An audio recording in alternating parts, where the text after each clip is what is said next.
Hey everyone, thank you so much for coming back from the exhibition. I know that there was a lot of great dairy innovation and snacks happening there. Hard to pull you away from that, but we have a really exciting panel here to end the day.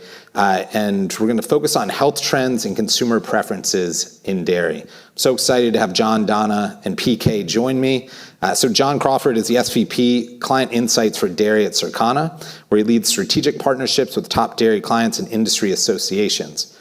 John has over 26 years in marketing and market research, providing expert insights on dairy trends from product development to category management, sharing his knowledge through webinars, podcasts, articles, and great events like this. So thanks for being here, John.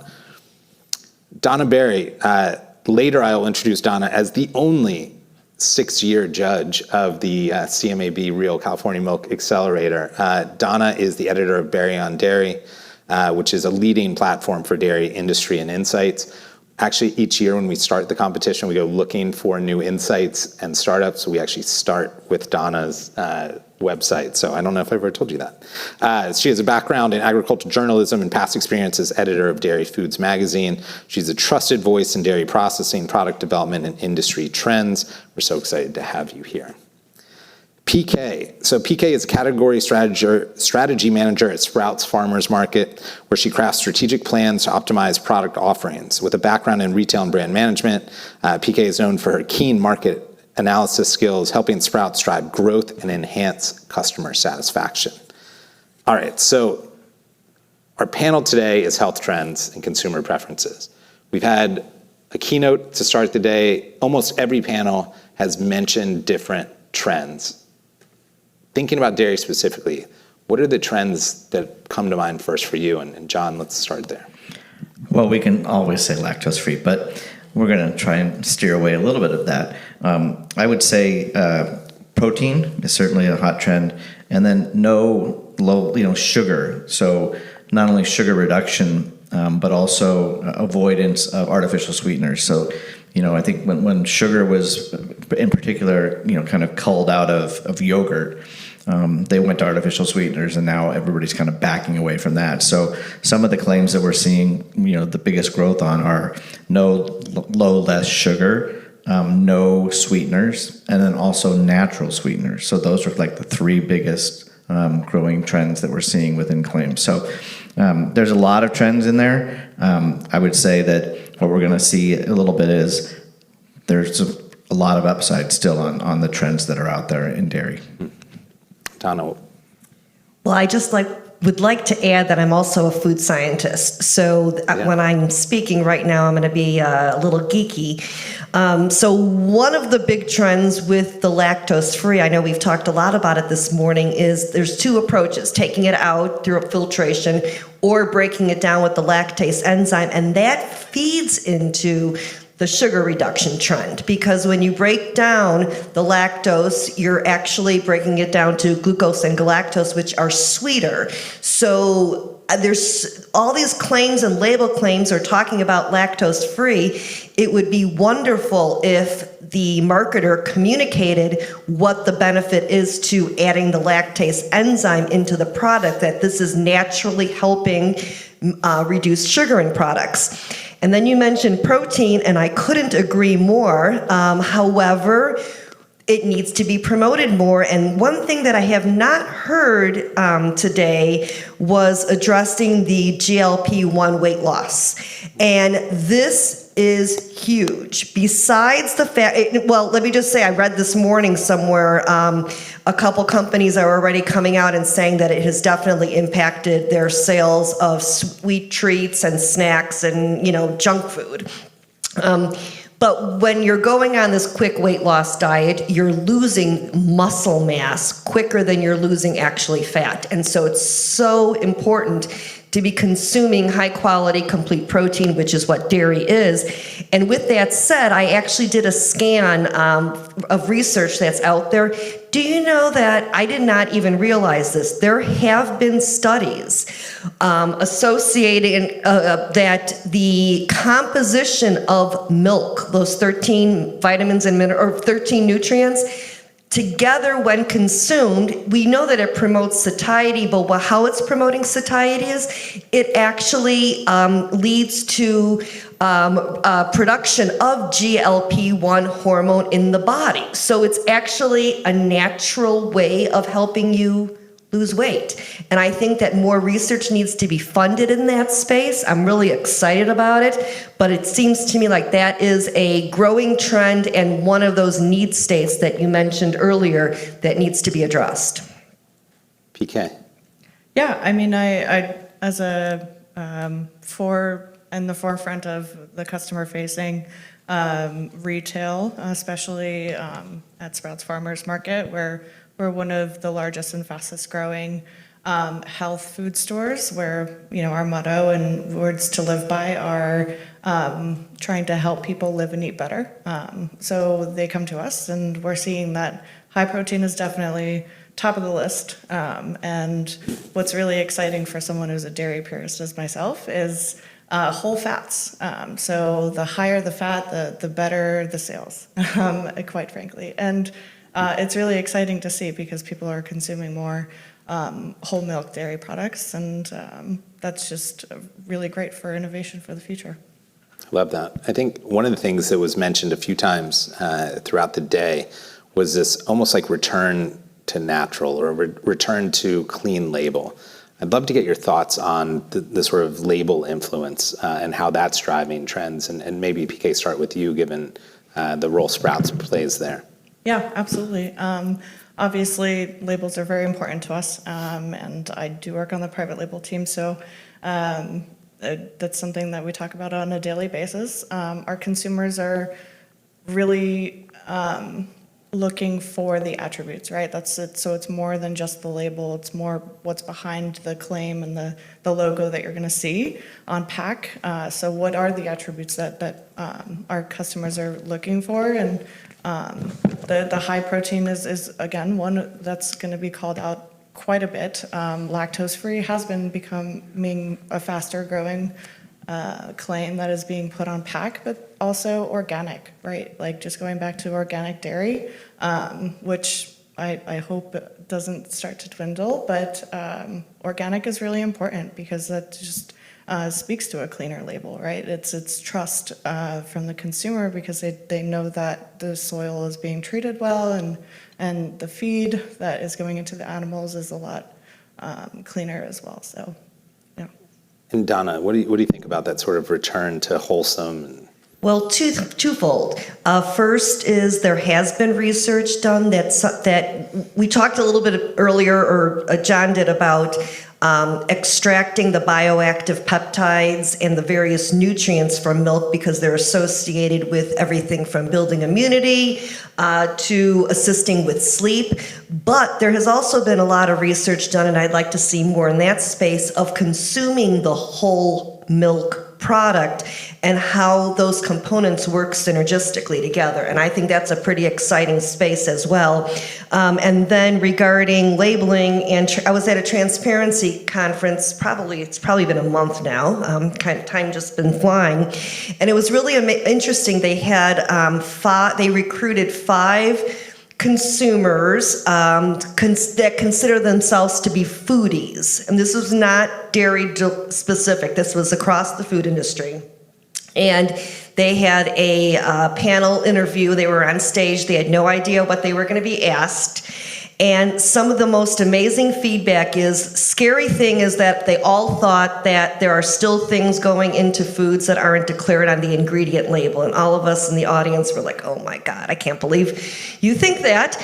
But they wanted QR codes on everything so that they can scan it at the grocery store and read about stuff. And they want to know about the farmers, the practices, and they want to hear from real people who are producing these foods, and They're okay with influencers who are, especially our diva here, Dairy Diva in the audience, but the consumer wants more information. And one last thing is they also said that don't make up any more claims or labels or certifications and put it on the package.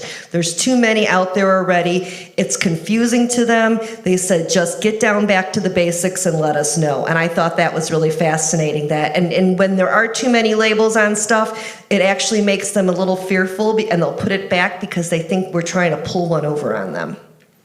Yeah, and I think that might lead to the sort of simplicity, right? Like Whole Foods, things you recognize right away. And John, what do you think? Well, I think there's a lot to unpack here. I would say, just look at, if you want to look at plant-based, we don't want to talk plant-based, but if you want to look at plant-based and what they're trying to do to clean up their labels. When I was at Crystal Farms, we did an ethnography with folks on milk, and we were actually, in their homes, and when we're having them go in the refrigerator, and they were talking a lot about how almond milk was so much better than dairy milk. And we asked the mom to go look at the label. And she looked at all the ingredients in the label and all the difficult to decipher ingredients, and she started to cry, not realizing how that product was not clean label, right? And everything that had to go into it. And I think that has impacted plant-based. I mean, certainly pricing has impacted plant-based, but I do think that lack of clean label it has. And when I was at Land O'Lakes, they came up with a tagline for Land O'Lakes, which was "Where simple goodness begins," and that was really around just the simple ingredients in butter, as compared to, at the time, margarine was very, very hot, and country crock was very big. And to find out that if consumers are embracing that, just look at the categories within the Dairy 15 that are declining, and that is margarine and spreads and processed cheese. Those are the two categories that have continued to decline. They had a brief resurgence in COVID, and they continue to decline as consumers walk away from less, natural foods and more processed foods. One of the things we talk about a lot, and obviously today the theme of the accelerator is health and wellness. And so I started to think, in a previous competition, we had functional foods, which was a play off the same thing. When you think of functional foods and trends, what comes to mind in terms of where that puck is going, right? Like, where is functional foods? Was that something that has passed us, or is it just the beginning of this idea? And maybe Donna, I'll start with you.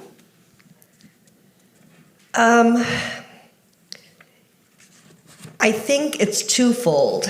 There are some products that consumers are embracing the addition of nutrients and bioactives to get that extra functionality.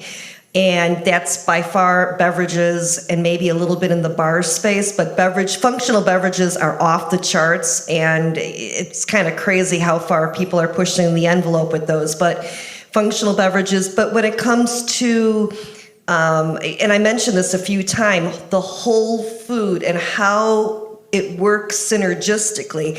I'll give an example really quick. Just, you said margarine, and it made me think of something. As a food scientist, when I took Food Science 101 in 1985 in college, and so that tells you my age.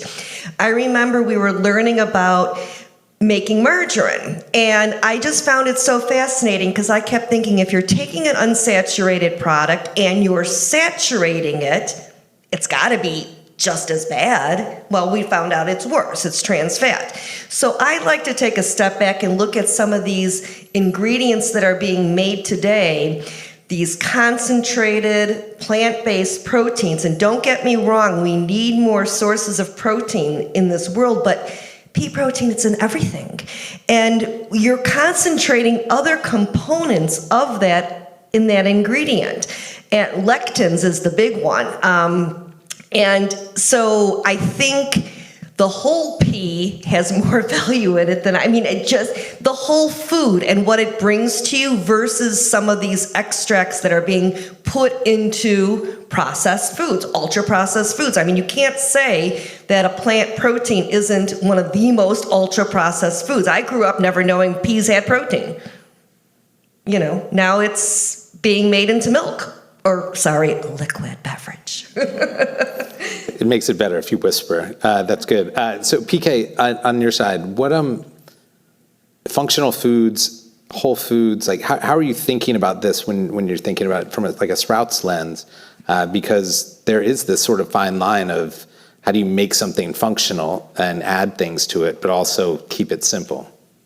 Yeah, that's something that, we discuss quite a bit, especially when we're looking at product development and talking to different suppliers.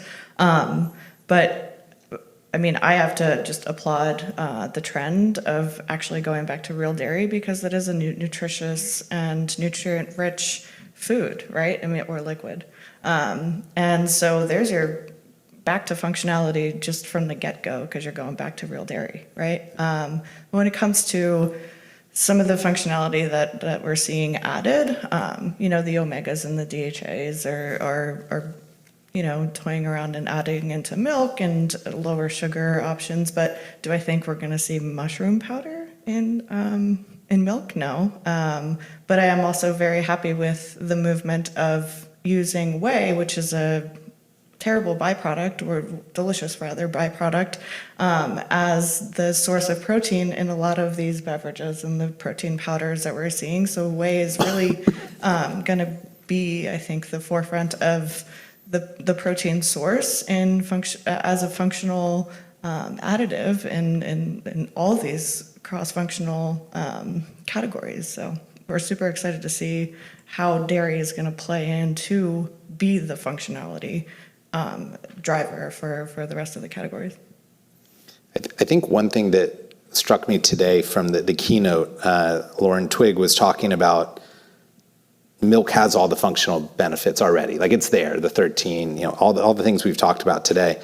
But maybe we have a consumer education issue here, like a strategy of how do we let consumers know, right? And if you tell a consumer this is good for you and this is what's in it, it's not a TikTok positioning that may get through. I'm curious how you think about that education piece and maybe some strategies around it. John, I'll start with you. Yeah, I think we talk about, just for the record, John Talbot was the one who was talking about deconstructing milk, not me. I'm not that smart. So just make sure you guys know that. But when we're talking about, and I've been saying this to the dairy industry for quite some time, and you're probably tired of hearing me say this, there are so many benefits, but younger consumers in particular, don't know. When I did a session at our summit 2 years ago, and I put up an advertisement from the 50s on milk, and it listed all of the benefits of milk line by line, and it was beautiful. And it talked about calcium, and talked about vitamin D, it talked about all the vitamins and minerals. There were stories when I was growing up about whole milk. Young girls who drank whole milk had lower body mass than girls who did not. Those messages are kind of going by to me, there's some low-hanging fruit in terms of making claims. And when we start to talk about claims, on package, it's still really, really small. I mean, protein on milk makes up only 8% of dollar sales and only 4% of volume. So 4% of volume of milk sales is claimed protein. And that, I think, is a huge missed opportunity. Same thing with lactose-free, and same thing with no low sugar. And we'll talk about cottage cheese a little bit later, I think, because that's an incredibly great story. But even cottage cheese, 11% claim protein on it. And that's just missed opportunity, in my opinion. Donna, what do you think? Repeat the question, please. Oh. I don't know that I even answered the question, but that's okay. I didn't think you did. That's why I want to hear the question again. It was just such a good tease for later. We're going to talk about cottage cheese later. I was like, I don't know if I have a cottage cheese question. But I'm going to talk about cottage cheese later. Oh, I'm going to bring it back to you now. But no, Donna, I think the question was, this morning, Lauren Twigg was talking about all the different benefits, like that the milk is this amazing ingredient, but maybe that we have an education problem, that a new generation does not recognize the benefits or why they should be drinking milk. And curious if you have any strategies around that education, or maybe how to talk about it differently. Well, I'm going to kind of halfway answer it like you did. Together, that makes a full I answer. thought I answered it. No, we were talking about claims. This is something that I think needs to be communicated to consumers much better. Well, actually, simply communicated. I'm not sure who is the person who originally had said this, but whenever I explain it this way, it resonates with consumers or with friends, with people, whatever. A stalk of corn has 3 cobs on it on average. We can eat the cob. We don't eat the peel. We don't eat the whole part. We eat the kernels, and many of us don't even digest those kernels very well. And the rest of that stalk, what happens to it? It's cow feed. It's animal feed. Or the grass that grows on non-arable land that our cows are eating. The original plant-based food is grass-fed milk. They're taking that grass, they're taking that corn stalk, things that we as humans cannot consume. Those mammals are consuming it and producing milk, which is the product that we can consume and turn it into so many different innovations. And that, to me, is just as critical of a message to explain that story to people, as is the nutritional content. And I agree with you full-heartedly. Kids have no idea anymore the correlation, youngsters, of calcium, and they probably don't even know why vitamin D is added to milk anymore, and that message needs to be explained.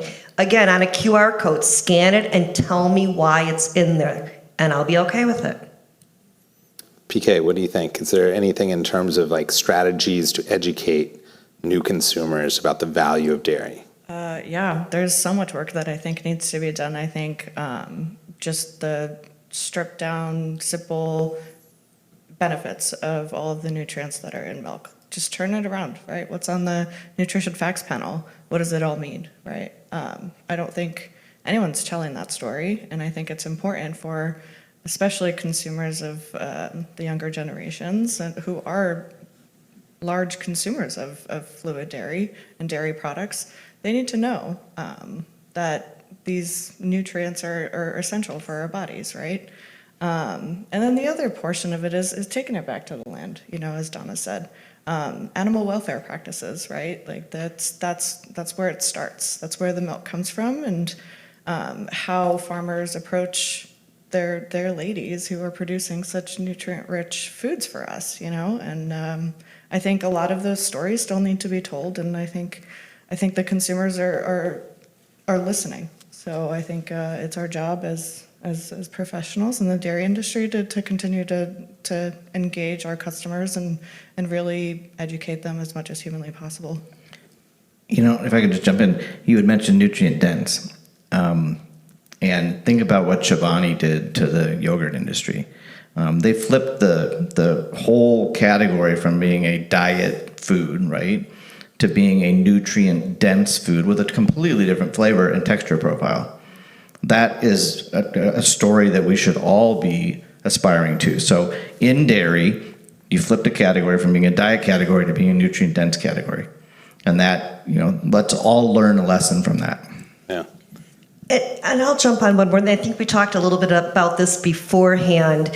What were our dried ingredients and dairy ingredients, the whey, the non-fat dry milk, all the bioactives, caseinates even. I mean, so many are out there. I've done quite a bit of work with U.S. Dairy Export Council on trying to grow those ingredients overseas because it's cheaper to ship dry than liquid products or finished products. But what disappoints me often is how these ingredients are in products, and the only way you know it is by reading the ingredient statement. And it seems to me that a lot of dairy ingredient suppliers, which I think some of them are here because many of them are farmers and co-ops, should be working with the companies that are using these ingredients to better promote their addition. I know that some of the products we're going to judge today are using dry dairy ingredients. And sometimes it just says, the protein content or this beverage, it has protein in it, but they're not talking about what those ingredients are, where they come from, how they're sourced. And that's a great opportunity. I love it. All right. We're going to open up to Q&A from the audience. We're going to have a microphone, so be ready. But I can't let it go to the audience yet because we have to hear about cottage cheese. All right, cottage cheese. So cottage cheese is a category that was in the declines, right? And it's a very small dairy category. And we did a lot of work when I was at Michael Foods working on potatoes, mashed potatoes. And what we found was consumers who liked lumps in their potatoes liked lumps in their potatoes. Consumers that like creamy mashed potatoes would not eat lumps. So there's this thing about lumps, right? And if you look at tapioca and you look at cottage cheese, there's certainly that texture component to it. Bring in TikTok, bring in the social storm of adding use occasions to a protein-rich product. And that is a lesson I think everybody needs to also learn, and that is, think from an innovation standpoint. Yes, you can improve the product, you can improve the process, you can improve packaging, manufacturing, communication, all that kind of good stuff. Think about finding one more use occasion in the home for a product, because that rose an entire category.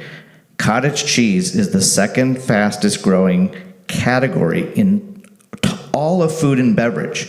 It was the first, and it is sustained for now about 2 years, and it's up in dollars and it's up in volume. And that is a story that I think everybody needs to get behind, because think about use occasions in the home. Get one more use occasion and you can grow an entire category. And I'd like to add to that, just because all of that has happened and is taking place without there being too terribly much innovative on the product side. I am in shock at these huge tubs of cottage cheese that you're not just finding at club stores, that you're finding at mainstream stores. They're like 1.5 gallon size, or there may be gallons, I don't even know, but they're huge tubs of cottage cheese, and this is just regular, either small curd or large curd, 2% or whole milk. I don't really think there's much activity in fat-free cottage cheese because those words do not belong in the same sentence together.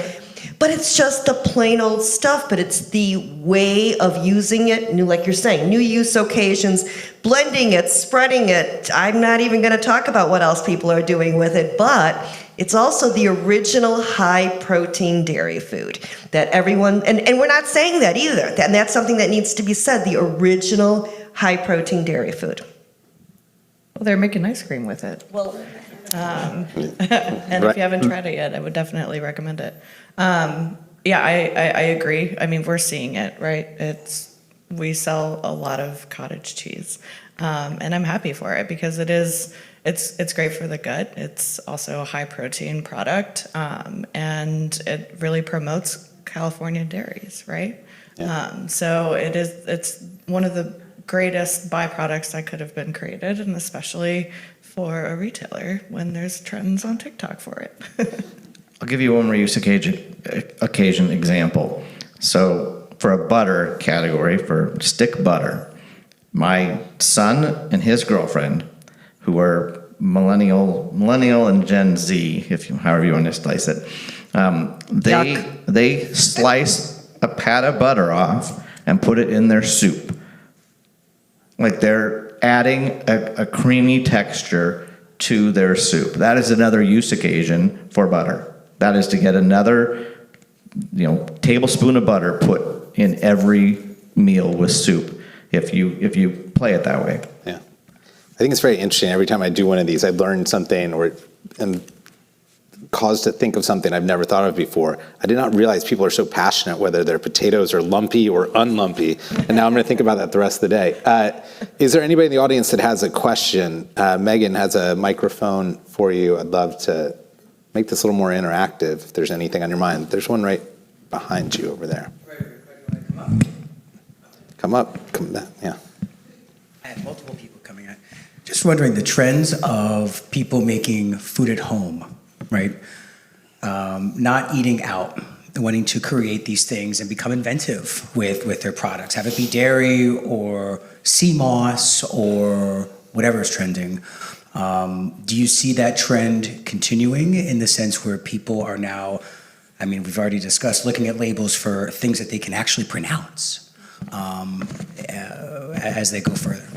Yeah, let me take that real quick because at Circana is now Circana and not IRI or NPD because it was the culmination of bringing those two companies together. And NPD had the food service side of the business, and IRI had the retail side of the business. When we look at percent of eating occasions at home versus away from home, it was trending at about 83-17, somewhere in there, 85-15. COVID hit, it goes up to about 88% of meal occasions eaten at home. It has hung in there at about 86% since COVID, and it just last month ticked up to 87%. So it's with prices that are hitting at food service, retail prices kind of, I won't say they're coming down, right, but they're easing. That trend is absolutely happening, and I think the good part of a pandemic, if there is a good part of a pandemic, is that it forced millennials and Gen Zs to learn how to cook. And that's the biggest thing is demystifying the kitchen, right? It's learning how to cook again. Thank you. Yeah, it's a great question. I think, too, that once people got back into the kitchen, now they've recognized all the ways to explore that and all the fun of, and I think you might have asked the question earlier of the barista saying that you started to get into that and like you get to explore what is it like to make my own version of a latte and take it to the next level. It's almost like if you start to explore wine, right, you get into something. So I think it's a huge trend. That's just one more thing, sorry. We do a home audit. We have a group on the National Eating Trend side that has folks that talk about what they do at home, and we do a kitchen audit study where we look at what appliances are being used. Air fryers boomed in a big way. Ice cream makers boomed in a big way. So start to think again about how can you use dairy in an air fryer? I don't know, but think about use occasions. Think about preparation occasions. That sounds dangerous, actually. Cheese curds. Cheese curds. There we go. You go. Halloumi. If anyone does have a question, just raise your hand. We'll bring you in. But there's one up here. Sorry, Megan, you're going to get some exercise. I'm an athlete. Megan beat me at the Dairy Dash today, so she should be tired. She'll be slow on the way up. So this is maybe an oddball question, but you mentioned earlier alcohol sales are going down. People are consuming alcohol less. Is that good in terms of drinks that are being made with dairy products of any kind, or is it just not helping at all? Is that me? Yeah. You want to talk alcohol? I was just going to say, I think there's a huge downside to it because the sugar consumption has gone skyrocket with a lot of these beverages. And, with alcohol, because I like wine, with alcohol, for the most part, you kind of know your limit because of the effects. But these non-alcoholic beverages, I've seen people have like a 6-pack of something that's in these mocktails, but you look at the sugar content on them, it's off the charts. So it's really no different than drinking a 6-pack of soda, of cola, with some of them. And some of them are even higher. It's a lot of sugar that is being disguised, I guess. And I think that there's going to be an issue there, but that's just me. For alcoholic consumption it peaked, it went up at the pandemic, tail end of the pandemic, right? It stopped early, and then ice cream and novelties and alcohol all grew as we were kind of sequestered at home for longer periods of time. It has come down a little bit, that's true, and it has waned a little bit. I would say it's still an opportunity, right? Getting milk, the dude, right, drank White Russians, we need to bring the White Russian back so we can get milk into the bars, right? That can happen. That can absolutely happen. So I would go for every opportunity to get milk into products that consumers are eating and meeting them where they are. And I think it's the added occasion idea, right? Is like what's a new occasion, a new opportunity for milk. And I know like very high-end bartenders have always used milk for multiple drinks beyond the White Russian. And I think we've had contestants in the past that have made unbelievable, ready-to-drink cocktails that had milk in it. So I think it is an opportunity. And cream liqueurs. I mean, just, ready to drink eggnog, which I guess eggnog is all ready to drink, but why aren't we selling them in single serves with a little bit of whatever you put in there? Hooch. Hoot. Yeah, I like that. But that's it, yeah. Sorry, I did want to add just one more thing about the alcohol sales going down. As a representative of the millennial generation, I would like to say, I do think that we're paying attention to our health, and we're just seeing that, like, if we're going to be consuming beverages on a social occasion, then why does it have to be something that's going to make me feel like garbage the next day, right? It could be something that is just as fun, could be functional, which in most cases, a lot of them are. Those trends are really growing at rapid speeds, quite frankly, and not necessarily sugar-loaded. But there's better ways to be social and feel better the next day rather than feeling like garbage. So I do think that, I think there's definitely a space for milk in some of these cocktails, or milk byproducts, AKA whey. And just functionality that is going to continue to grow, whether that's in alcohol or without. So I think one piece there that could be interesting too is if anyone knows of the water brand Liquid Death, right? Like, it basically is like, looks really cool to drink it in a bar, and became this huge thing, right? And so maybe there's an opportunity for milk with a ready to drink, or something where it looked cool that maybe didn't have alcohol in it. I remember a company we got exposed to named Slate Milk, and those guys, I remember talking to them. They were young guys, they're right out of school at the time, and they looked like they would probably go to a bar and have a lot of drinks. And just not to make a generalization, and they were like, no, like, we don't drink at all, like, and we're looking for a healthier way, and you know what we miss? Chocolate milk. And like, one of them had a lactose intolerance. And so what they did was they made a really good lactose-free chocolate milk, and then they branded the can. Just looked cool. Like, it was like, looked like something you want to open, and their sales are unbelievable. The simple thing, a glass of wine, a beer, that's it. No gummies here. But it's true that you guys are doing the gummies. Look, from lumpy potatoes to gummies, I think we've covered it all. I want to thank all of you for joining us. A great panel. Thank you all for all your insights.